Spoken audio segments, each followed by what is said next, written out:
What do you think that they get wrong about LGBTQ? What they're exactly afraid of? Okay, I'm gonna dig deep, hey? And I'm gonna be brutally honest. And then you grow up hearing stories about how people hate gay people, how people think gay people are, satanic and demonic and all these vile words about them, right? So when you know that that difference is that thing and that thing is what people don't like, you start hating yourself and you start growing up thinking that you can never be that. So you tell yourself to do everything that will make you less gay. But in order for them to understand and acknowledge that queer people have been here and have existed, it will actually cause them to question their religion and realize that it's actually the West that brought Christianity, and queer people are more African than what Christianity is. Where do you think these hates are coming from? Is it the lack of education? Is it because of their religion? What do you think was the source? There has been 6 LGBTQ murders in just 6 months. So that's one murder a month. The one goal that politicians and religious extremists have with creating anti-LGBTQ bills is to push us back into the closet and back onto the margins of society, because they know that once we are out proud and taking up space, we bring representation. And representation matters because it tells that younger 6-year-old Omar that you can dream and pursue your destiny because you belong. They spent just 2 weeks writing that bill and 2 months debating it, and then it was passed by the parliament. It's not signed into law or vetoed by the president, right? So they showed us that they could pass it in such a short amount of time. Where are the bills to solve unemployment? Yeah. Where are the bills to solve housing, to solve poverty? 65% of Namibians live in shacks. 52% of Namibian youth are unemployed. But they have prioritized passing hate bills that does nothing to uplift Namibians. Germany colonized Namibia in 1884, and which was 140 years ago. And there was a genocide happened, which Germany officially they apologized in 2021. And this genocide led to thousands and thousands of Namibians being killed. So what do you think about this? Given what you know now, if you could have reborn, would you have chosen to be the same person, or you would have chosen to be someone else?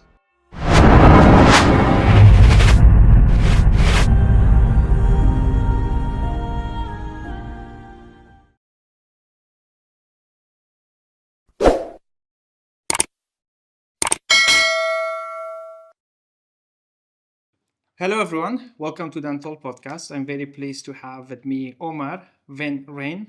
Omar is the co-founder of Equal Namibia, which is a leading youth movement that advocates for LGBTQI rights in Namibia and human rights. Omar has just received a prize, NextGen Democracy Prize, which recognizes exceptional leadership among young activists to promote and defend democracy. In this episode of the podcast, we will discuss Omar's personal life, and of course, we will delve in Omar's advocacy and the achievement that he has had throughout the years and through Equal Namibia. So, Omar, thank you so much for being here. Thank you so much. It's a pleasure. How are you doing? Good. I mean, I feel ecstatic after receiving the award yesterday. It still hasn't sunk in, the fact that I got the award in the birthplace of democracy, being Greece, and getting the award recognizing years of work, not just for myself or the organization I come from, and for the people that we work together with, but to recognize decades of activism from LGBTQ persons, queer elders whose shoulders we all stand on, and just a great validation of the work we're doing. So I think it will sink in once I get home. But right now I'm over the moon, overjoyed, and just very blessed and grateful. This is amazing. Yes, I was there yesterday when you received the award, and I saw you very emotional, and that made me also to be emotional. Yeah. And it was a very powerful moment, which we will definitely discuss in this episode. But let's get to know you at this part of the podcast. Um, I'm sure that in this episode you will make some statements and comments that not everybody would agree, but I want to put disagreement, anything on the side, and I want to congratulate you as a person that you have gone through so much difficulties and you have been able to not to only fight for your own right, but to fight for a whole community in Namibia. And you have had great achievements that we will discuss. So congratulations, and I admire your resilience. Thank you. Let's get to know you. Could you please? I'm actually interested to discuss also your personal life because I did the research about you and I couldn't find. There's a lot of there is a lot written about your works, but there is not much about your personal life, which I'm very interested in. I think is very important for the people to know. So yeah, just share anything that you would like to share. Where were you born, and family, school, anything that you would like to share. No, of course, I'm happy to. I think maybe you haven't found a lot about my personal life out there. Definitely, there's a lot about my work, yes.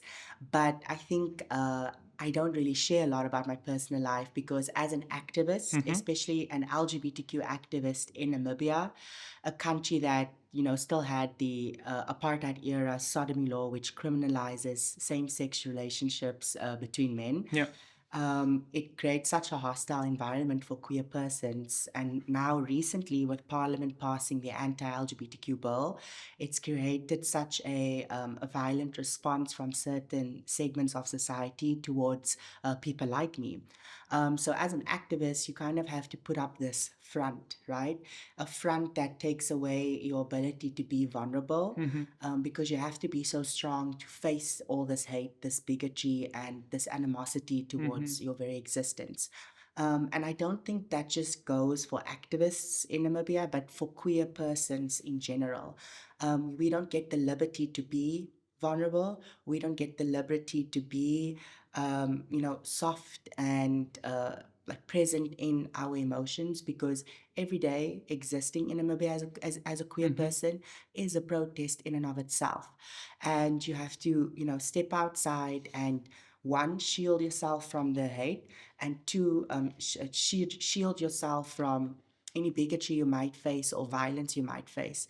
So I kind of think I've had to teach myself to be strong for myself, for the community too, and for the broader movement, because there's a mission we are on right now, and that mission is towards liberation and progress. So I think I've kind of like removed that vulnerability, but it doesn't say I can't be vulnerable.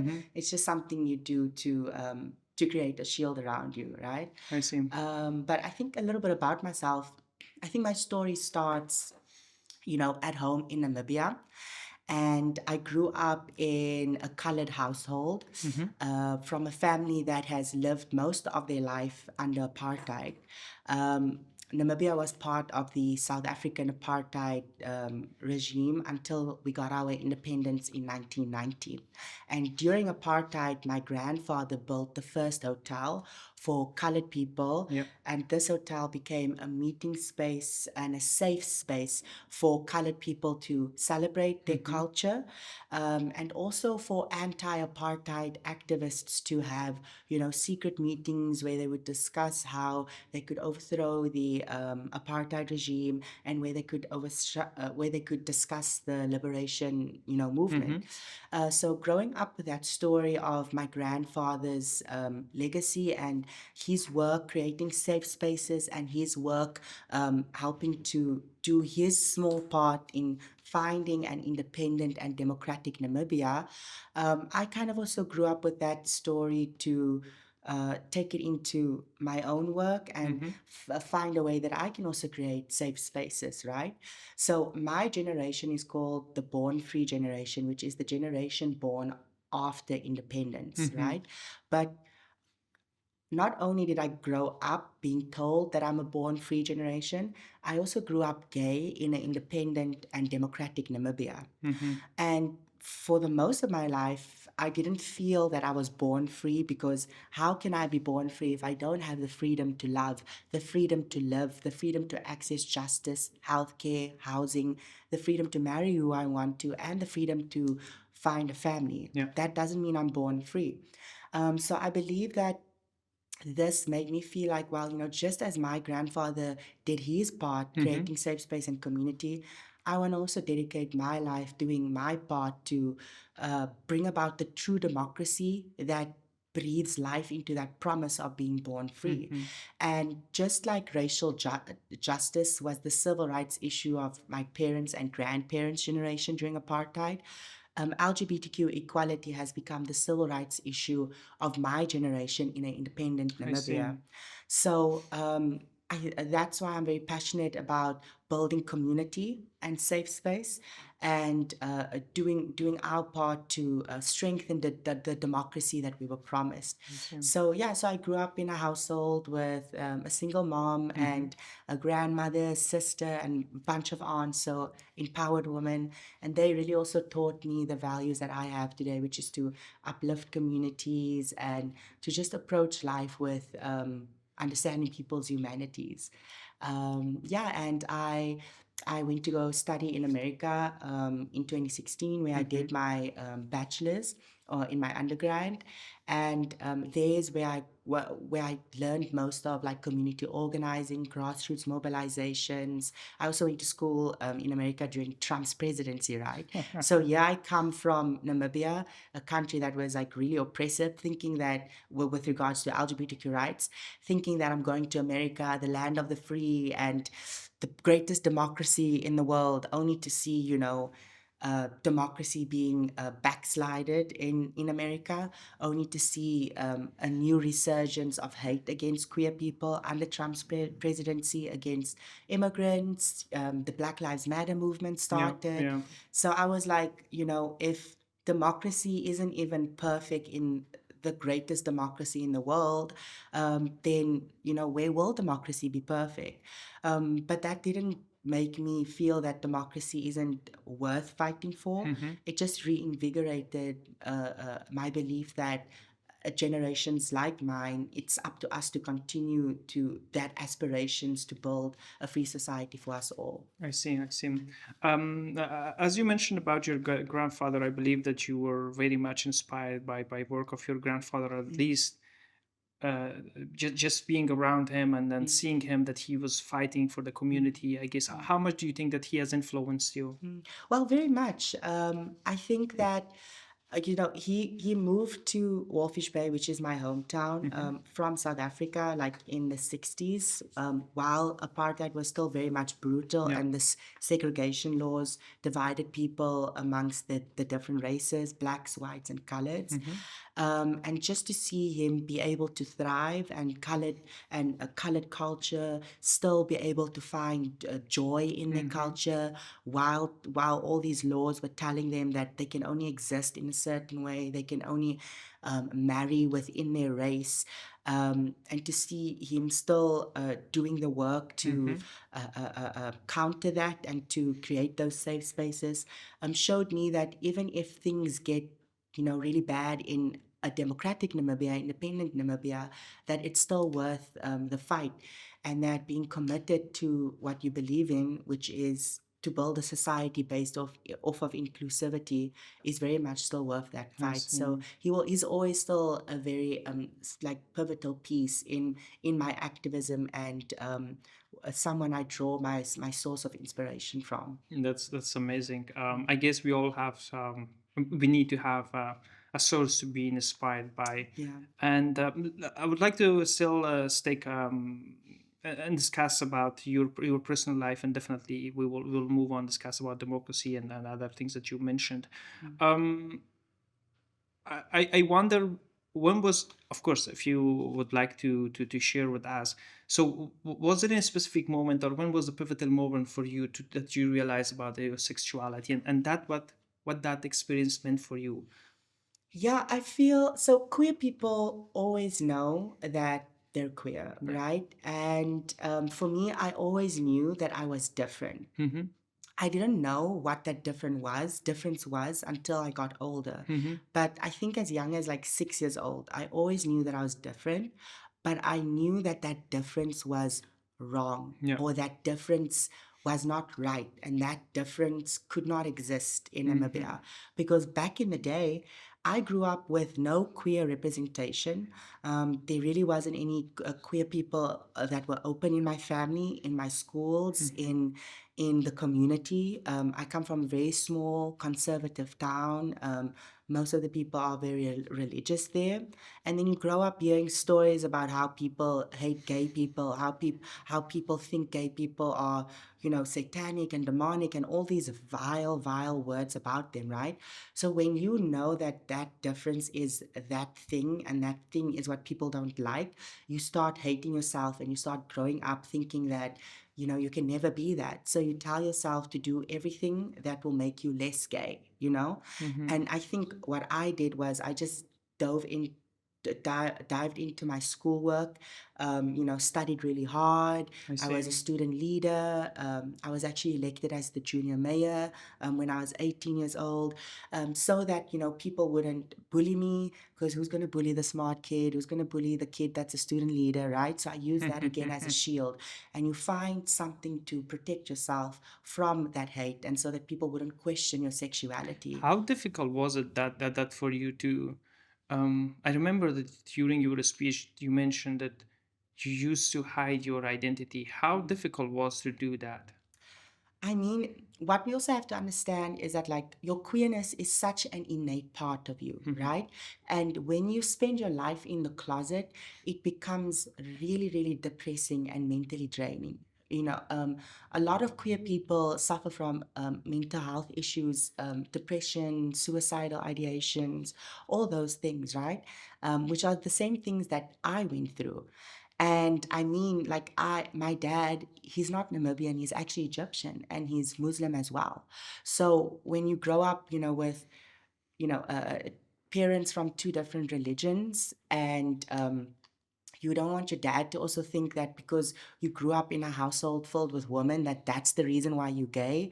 Um, and you push yourself more into the closet so that your family wouldn't ostracize you.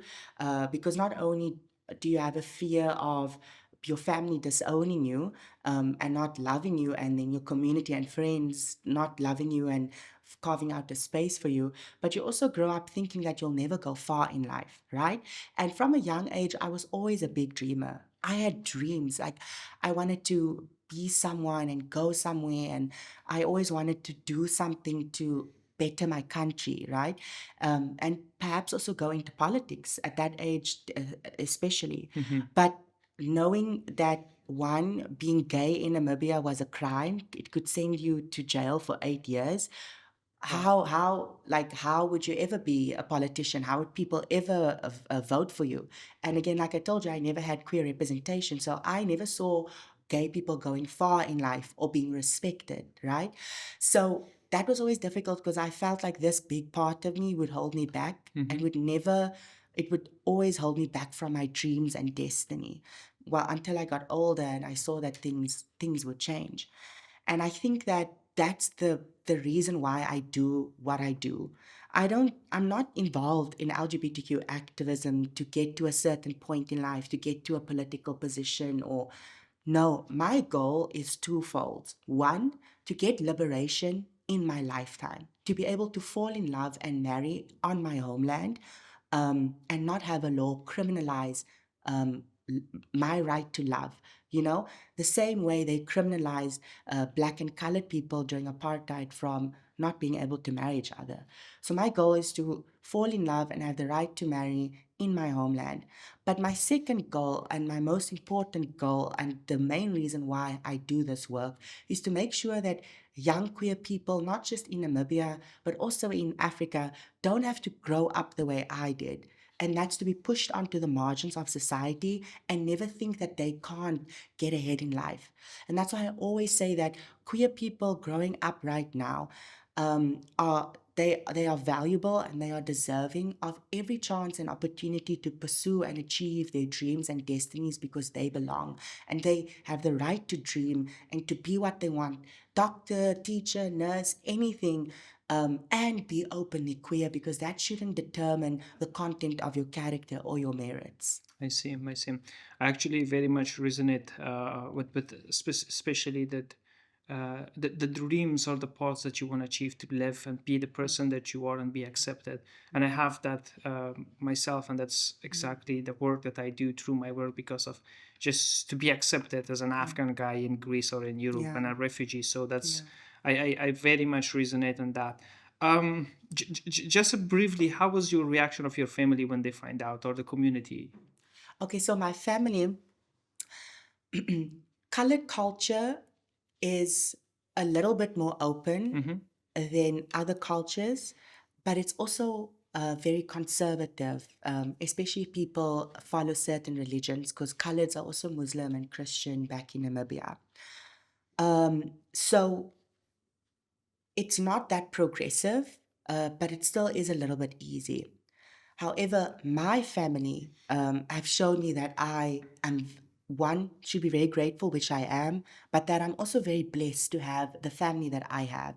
Because ever since I came out while I was still in America, because when I left Namibia to go study in America, I told my mom I'm never coming back, right? She didn't know I was queer, but I knew I was queer, and I told myself, when you go to America where it's more open, come out and live your life. You never have to return to Namibia. And it was heartbreaking for me because I love my country so much.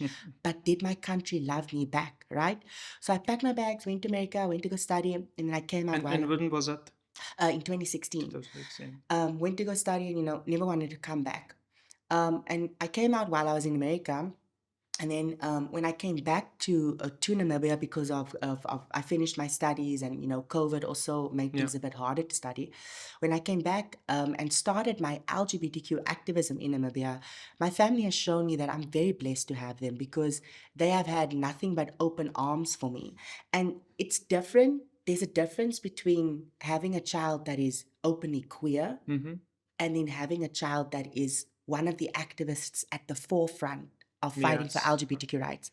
Someone that's taking cases to court, someone that's encouraging other young queer Namibians to come out, take up space, to be visible, right?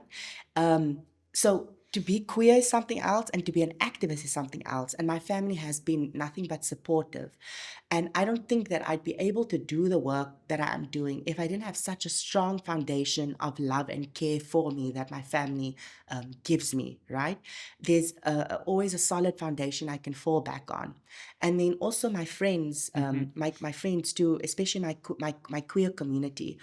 Queer people usually find homage and solace in one another.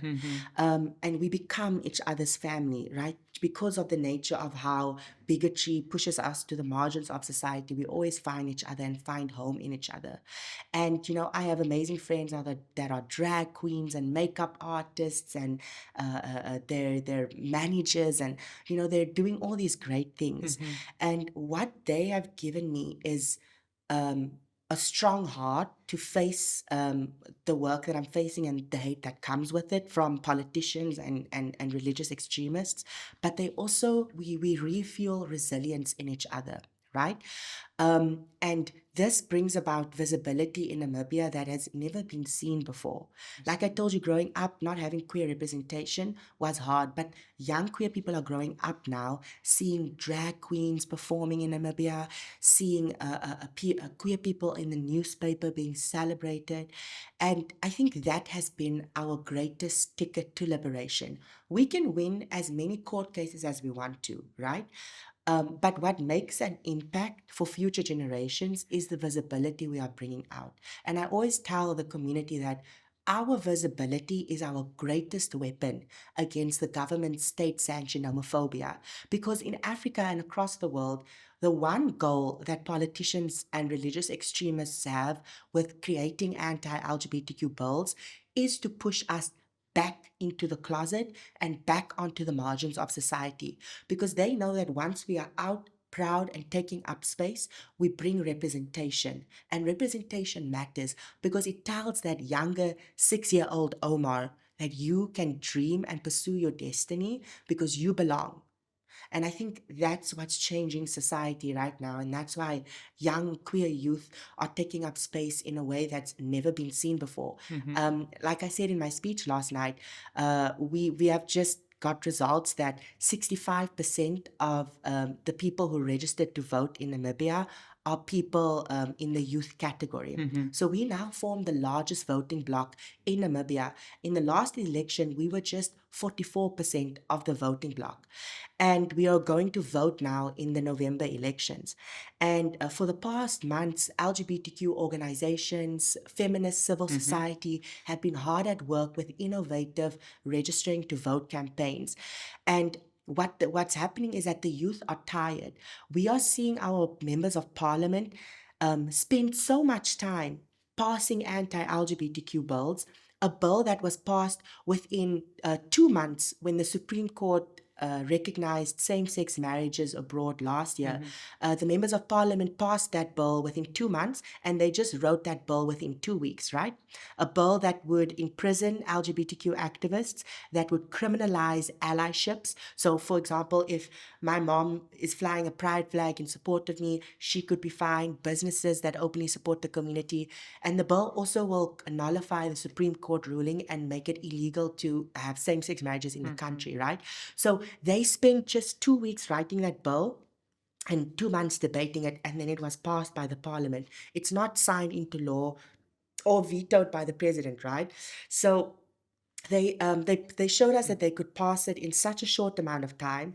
Where are the bills to solve unemployment? Where are the bills to solve housing, to solve poverty? 65% of Namibians live in shacks.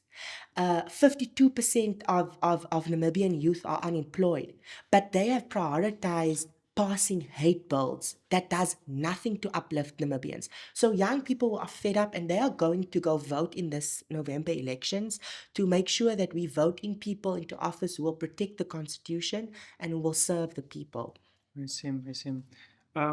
You're raising such an important points, and especially you're saying that they're not passing any bills on homelessness and unemployment, but they're passing bills that criminalize LGBTQI In such a short amount of time. and Yeah. in such a short amount of time. Politicians. This is a question that I ask almost all my guests, and feel free to not respond. I know that you have, from what you described and from previous interviews that I had with the different speakers with similar experiences that they had, I'm sure that you have gone through a lots of difficulties and challenges. If you could tell us what was one of the memories, the toughest that you still remember, something that you would like to share?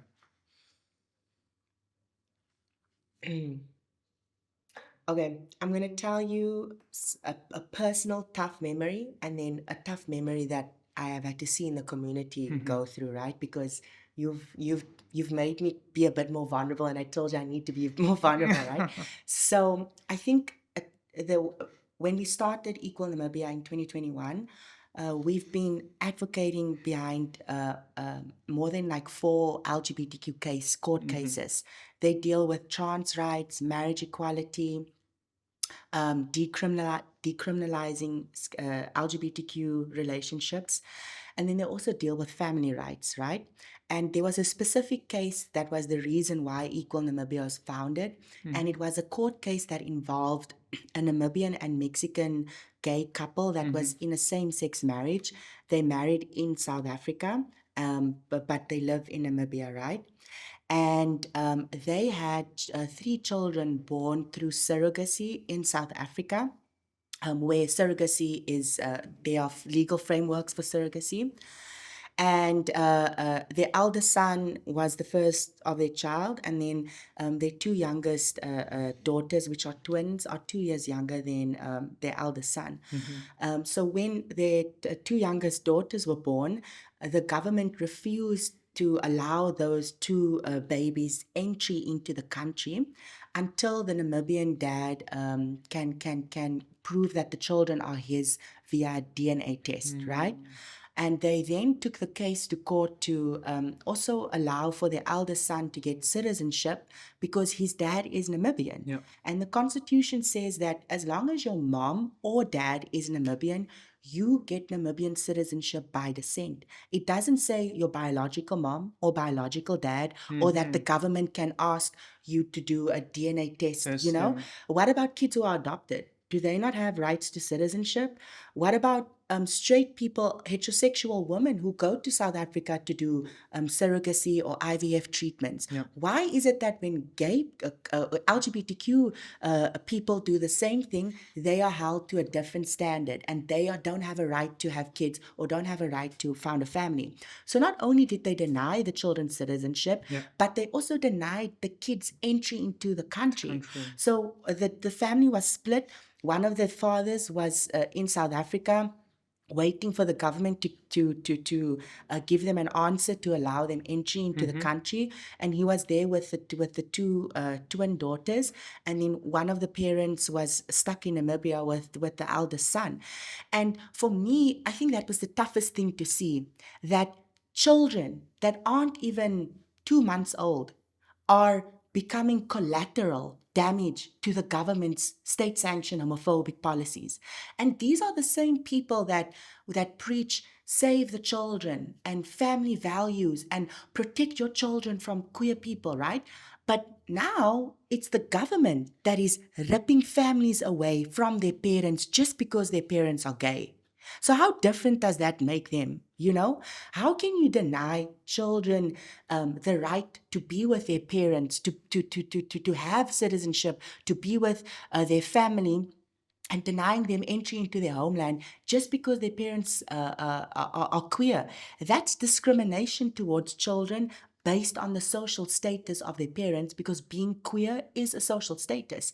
So I was like, wow, like if the government can do this to children, no one is safe. So that was the toughest thing. I think the toughest thing personally for me that I had to experience is just the vile homophobia in the country. Since the anti-LGBTQ bill was passed last year in July, after the court recognized same-sex marriage and ruled in our favor, there has been 6 LGBTQ murders in just 6 months. So that's one murder a month. The other toughest thing that I had to witness was the hate crimes. And there's been 6 LGBTQ murders since the government passed the anti-LGBTQ bills. And that means within the past 6 months, that means that there has been one murder every month. And you ask, who are the people who are the people perpetuating these murders? Firstly, there is no doubt that it's members of parliament who have blood on their hands. And I don't mean that lightly, right? Because when your elected representative stands in the people's parliament and says that queer people need to go to hell, these people are demonic and satanic and they have no right to be in this country, that incites violence, that fans the flames of hate, and that tells the homophobes out there to take it upon themselves and do something about it. And when you have the president that is silent in the face of injustice, it creates even more of a vacuum for the to fan the flames of hate. And when you have church leaders, people who are supposed to preach God's love and God's care, also going out and protesting against LGBTQ persons, it tells the hateful bigots out there that you have every right to kill with impunity, right? And when there was no condemnation, when the first, second, third, fourth, fifth person was killed, it gives it a free for all, right? And I think it's also important to note that during apartheid in Namibia, it was the white supremacists who were ruling the country during the apartheid regime that also incited violence against Black and colored people. There's a word that was promoted during apartheid called the swart gevaar, and that means the black scare. So they were saying, like Black people are violent and colored people are savages and they are like dogs, and you can do anything to them. You can beat them, you can throw them in jail, you can murder them. That's why there was so much deaths lost to the brutality of apartheid. So how far have we come that the same people who are in power right now are the same people who fought for our independence and wrote our constitution that said everybody is equal under the law. And now those are the same people that are promoting queerphobia and the queer scare. So we have come not far at all. And I think it's tough to witness that today, because how many more lives have to be lost? How many more? And am I next?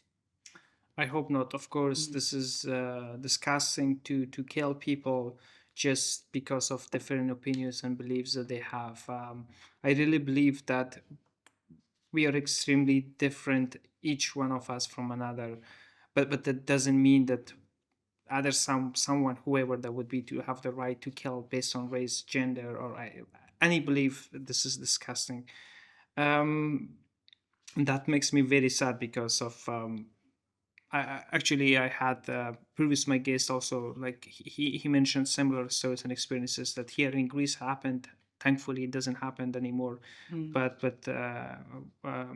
Garagoris Walinatus, hello, if you listen to this podcast, he mentioned to some of similar stories and loss of lives because of the sexual identity. You mentioned about the other side, but let's call them other side, just for the sake of argument. What do you think that they get wrong about LGBTQ? What they're exactly afraid? Why they don't want people like you to be the way that you are? Okay, I'm going to dig deep, hey? And I'm going to be brutally honest, right? I think homophobes and religious extremists, I call them religious extremists, not Christians, because Christianity's core value is love, and that God's doors should be open for everyone. These people cannot call them Christians because they are far from what Jesus's footsteps were. Jesus loved the marginalized. He opened his arms to everybody. These people cannot call themselves Christians. And there are Christians out there that are inclusive, accepting, and welcoming. Queer people are Christians too. So that's why these folks are religious extremists, right? One, I think they are afraid of difference. And you don't have to be afraid of difference. Difference is good because diversity is our strength. And diversity makes us even more rich as a society. And it is because of our diversity that that we can learn to love and accept anyone based on their culture, their nationality or whatnot. So I think they are just afraid of difference. But I also think what they get wrong is that we that being queer is something that we choose, something that's taught, and something that's not African, right? And here's where I'm going to go like really deep, right? Yes. They keep on saying that being queer is un-African. And if you look deep into history, queer people have always existed, not just in Africa, but around the world. In Namibian culture and the traditional Namibian tribes, there's a lot of Namibian tribes, like more than 10. There's indigenous local languages for queer people in each and every Namibian tribe. And even when the Germans came and colonized Namibia, the anthropological studies show that these Germans witnessed same-sex relationships among traditional Namibian tribes, right? Yeah. So if queer people never existed, and this is something coming from the West, and it's something that Omar is bringing from America when they went to go study there. Went This to is what New people are York. saying. Yeah, they're saying that I brought this from, this queer person is bringing all the stuff they learned in America, and America taught them that, whatever. So if this is something that comes from the West, why is there indigenous languages that recognize us? So, in fact, queer people are more African than what Christianity is. Because Christianity never existed in Africa. The West brought Christianity to Africa. The West brought those religions to Africa. Queer people were celebrated in traditional African culture. Trans people were chiefs and they were revered. They were the healers. They were the witch doctors and, the sangomas, what we call them, and the caretakers. So Queer people were such part and parcel of traditional African culture that when religion came to Africa, not only did it start to erase queer people from traditional Namibian culture, it also brought values that we as Africans never played into, such as, like women not being able to be spiritual leaders and women having to dress a certain way and not being able to do certain things, and that men are, have a certain role, these gender norms that we as Africans never subscribe to. But in order for them to understand and acknowledge that queer people have been here and have existed, it will actually cause them to question their religion and realize that it's actually the West that brought Christianity, and queer people are more African than what Christianity is. I'm not saying Christianity is wrong. Don't get me wrong, my family is even Catholic, right? But I'm telling you to recognize that Christianity has never been on the continent, and you are actually using a religion that was brought to you by the West to hate people that have been here before your religion was here. So take the good things of Christianity. Don't use your religion to hate.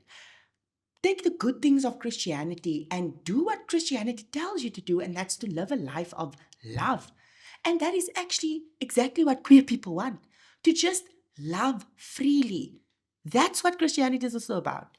So, yeah. You're raising very, very important points, especially queer were there in Africa before Christianity, and yeah, of course, previous my guest was left Garagoris Valianatos. I'm going to refer to him a lot because I had a very important discussion, a very interesting. He also mentioned the historical existence of course, like queer people, gay, and that's very important that you're raising.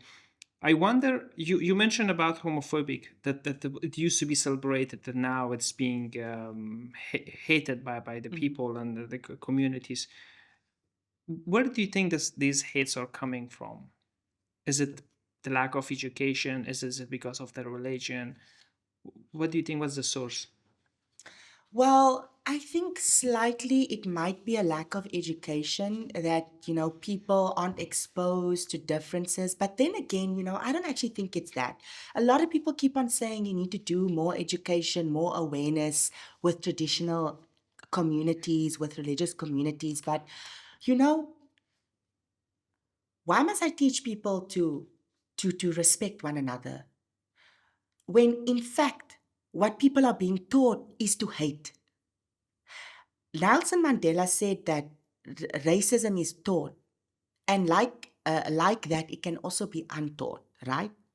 But I don't think it should be up to queer people to teach these people to love and accept us, because they are being taught to hate us. So the religious leaders and traditional leaders and the politicians, they are the ones inciting hate and telling the certain populations of Namibia to hate us.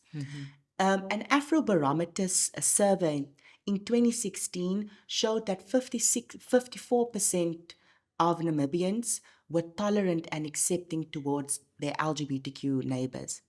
That same survey was done again in 2019, and it showed a 10-point jump where 64% of Namibians were accepting of their LGBTQ neighbors. So a vast majority of Namibians are accepting and welcoming. But what is happening right now is that it's the people in power that are abusing their positions of power to use us as a scapegoat, not just in Namibia, but also in Ghana, Uganda, and Nigeria and Kenya.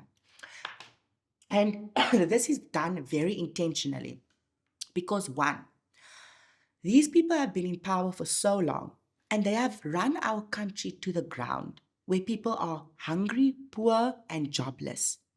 And they can't go around campaigning on the same. We have had one party in power since independence, right? Every election cycle we hear, oh, we're going to build new houses, we're going to build new schools, we're going to bring jobs, we're going to what. Oh, vote for us. We brought independence and freedom for you. You owe us your votes. You have to be loyal to us and our party. The youth are tired of that same old boring bull Yeah. BS, right? So now, what they are doing is actually doing what the West is doing, the religious right in the West, right? And they're taking a card out of Trump, out of the AFD in Germany, out of this party and this right wing parties. And now what they are doing is scapegoating the LGBTQ community for cheap campaign points by starting culture wars, right? So now they're going around saying, vote for us, we're going to stop homosexuality in the country. Vote for us so that we can protect your kids from the queer people. Because they know they can't go around saying we're going to build more houses. It's been 34 years since They independence. haven't any house. Yes. 54% of the young people are poor. So that's getting boring. So the only new thing that they can come up with now is the homophobic fear. So now people are being taught to hate and that all their problems will be solved if queer people are either killed or if we make them second-class citizens, or if we pass laws that are like apartheid and will push them back into the closet. Then new houses will pop out of the blue, new jobs will pop out of the blue. So people are being taught to hate. I don't think it's a lack of education, because remember, Namibia is diverse. Three different races, blacks, whites, coloreds, multiple tribes and ethnicities, multiple different languages, multiple different religions, and we are in a secular state according to our constitution. And we come from years of apartheid. So Namibians know what the horrors of discrimination looks and feels like, but we also grew up in a multicultural society. So we are fine with differences. So it's not that people don't know what differences looks like, but when their politicians are out there saying that queer people shouldn't exist, they are being taught from the highest office of the land to hate. Yeah, I believe this make which very much sense, because as you mentioned also, from my personal experiences as well, coming from Afghanistan, we saw that how politicians, they were bringing up different diversities, see the language, the different faith that we have in Afghanistan, and just using that to try to get votes and be elected. And then we see that how they sold my country. They just left, and they left Afghan people, and that's very disturbing. And I really understand what you mean with this point, that they're using all these differences to advocate and to stay in power and just to enjoy and have a good fancy breakfast. And I'm saying this good fancy breakfast because I've been to different events and I see that when they're politicians, how Exactly. good fancy breakfast they have. There's so much to discuss, and of course, unfortunately, we cannot go through each details. But I really appreciate and the work you do, and you're raising up very very important questions that I hope I will be able to get a politician, hopefully from Namibia at some point, to be Yeah. able to answer these questions. Um, just I want to ask you one more question, and then I'm going to show you some images, and I would like to have your thoughts and reaction on those. What's next for you as a person, and also for your the movement that you have? Yeah. All right. So in June, what's next for the movement? In June of this year, we won the decriminalization of the same-sex relationship law that I was talking about. And that was at the High Court, which is one of the lower courts. Unfortunately, the government decided to appeal the ruling to the Supreme Court. So now we're going to the Supreme Court next year to get the Supreme Court's verdict on whether or not the sodomy law from the apartheid regime is constitutional and should still remain on the books in a democratic Namibia. I'm excited because I know the Supreme Court is independent and we have a strong judiciary. And most importantly, the principles that were hard fought during the struggle for independence, during the struggle for liberation in apartheid, the principles in the Constitution, they mean something. And the right to equality and freedom from discrimination should also cover queer people too. So I know the Supreme Court will rule on the right side of the Constitution. And when that happens, it will actually give us more rights and more precedents to stand on for future generations. So the next stop for the movement is to continue to litigate. If the president signed those anti-LGBTQ bills into law, we will take a hold of our democracy and challenge it in court. But we also saw that no matter how many court cases we win, like same-sex marriage was won last year at the Supreme Court, Parliament can just decide to pass any bill as if the court didn't rule a certain way and ignore the court ruling. How is that democracy? Is that how democracy works? So what's next for the movement is to make sure that we don't only win in court, we don't only uplift communities and do groundwork to bring visibility and greater representation for younger Namibians to come. But now it's time to move away from fighting in court, to move away from protests and petitions, and to run for office ourselves. We need to get queer people and allies into office. We need to make sure that we aren't only taking cases to court, because we saw we can win as many court cases that we want, but Parliament can just ignore them and pass anti-LGBTQ bills. We need to move away from petitions and protests, and now we need to start running for office ourselves and be our own voices in Parliament.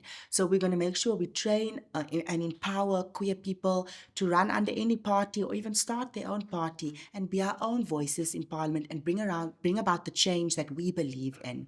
And what's next for me personally, I'm still committed to my country. And like I said, I will rest once I can fall in love in my country freely. So yeah, I think What does that mean exactly? Like fall in love with my country? Freely, I mean not to like go to South Africa and get married and come back, and be able to go on dates and hold hands and just the basics of being cared and loved for, like even within the queer community, things are still so stigmatized, and there's still many gender norms and everything, and being feminine, and there's still a lot of change that needs to come. But I think it can only come once the environment is lucrative for people to love freely. I see. Thank you so much for your inputs and for your wisdom, and I'm very happy that I have had you here on the podcast and had this opportunity to listen to you. And you're raising very very important questions that I would like to discuss with my next guest on these topics. At this point, I would like to show you some images, and I would really like to have your immediate thoughts and reaction on those. The first image. What do you think? Like the first thing that comes to mind? Anything that you want to... It can make sense to me, right? I see a protest happening. Yeah. I mean, like all of the people under the checkered thing, I see that as the government, and these people that are the elites in office, because it's the king and queen and everything. And then I see the black pawns as the masses and the people standing against this big power, and this power being shielded by the chessboard. It's amazing, because what I saw when I saw this, I had a totally opposite thought. I thought that how all these people that they are above and politicians, leaders and things like that how comfortable they are, and people are like outside. But yeah, I mean, makes sense. Okay, so the second image that I want to show you, before that, I would like to mention that Germany colonized Namibia in 1884, and which was 140 years ago. And there was a genocide happened, which Germany officially they apologized in 2021. And this genocide led to thousands and thousands of Namibians being killed. So what do you think about this? When I saw the picture, I thought of colonialism. Like that's the first thing that came to mind. Colonialism and, Western Europe coming with their guns to, kill a bunch of us. So definitely that brings colonialism to mind. And me. I see me. And I see home. Yeah, that's the first thing that comes to mind, home. And I see all of us here. Yes. And this is something that it makes me always think like, why we don't understand. This is the only place that we can learn. The only It's like place, yeah. it's fun. It's good to have differences, opinions, and things, but just discuss and talk and then find a solution that everybody would win and have a take part of this brand. But unfortunately, it doesn't happen. Us. I see us in this picture, and the work we need to continue doing, and collective efforts to safeguard democracy. Amazing. Thank you. At this point, we are almost at the end of our podcast, and we are at the last segment of our podcast. And I have a couple of questions I would really appreciate. As brief as answer you can give it to. Do you consider yourself a victim? A victim? No. Given what you know now, if you could have reborn, would you have chosen to be the same person, or you would have chosen to be someone else? I would choose to be the gay, non-binary slaying queen I am every day. I always tell my friends, hey, I am not cursed to be gay or queer, sorry. I'm not cursed to be queer, but I'm cursed to like men. So if being queer was a choice, I wouldn't choose to like men because that comes with a whole other problem in themselves, and men are also difficult. But I'm so blessed to be queer. There's a way that you see life differently from being queer, and I'm so blessed to have the queer friends that I do, because they just give me such a rich outlook in life. So I would choose this life every day.